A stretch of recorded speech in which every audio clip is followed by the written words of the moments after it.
Hello అండి. Iron కడాయి తీసుకున్నాను. దీన్ని సీజనింగ్ ఎలా చేయాలో చూద్దాం రండి. ముందుగా సోప్ తీసుకొని స్క్రబ్బర్తో నీట్గా తోముకున్నా. తర్వాత గంజినీళ్ళు కడాయి మునిగేంత వరకు ఫుల్గా పోసుకొని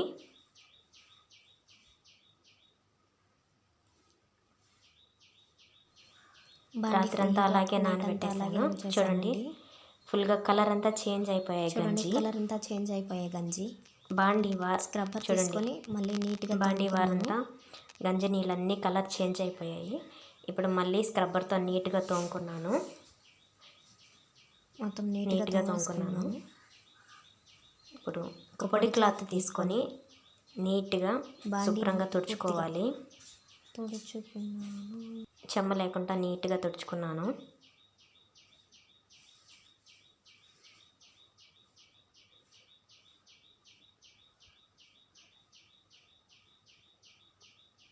ఎండలో ఒక హాఫ్ అన్ అవర్ ఎండబెట్టాను. చూడండి, ఇంకా ఏమన్నా డస్ట్ ఉందన్నట్టుంటే కడాయి ఫుల్గా గంజి నీళ్ళు పోసి బాగా మరగనివ్వాలి. చూడండి, చుట్టూరుతో ఎలా ఉందో డస్ట్. మళ్ళీ ఒకసారి నీట్గా పొడి క్లాత్తో తుడుచుకొని ఒక స్పూన్ ఆయిల్ వేసి ఫుల్గా కడాయి మొత్తం ఫుల్గా అంటుకునేంత వరకు ఫుల్గా సన్నగా తరిగిన ఆనియన్ వేసి బాగా వేయించుకోవాలి. అంచులంత వరకు జరిగేలాగా ఫుల్గా వేయించుకోవాలి.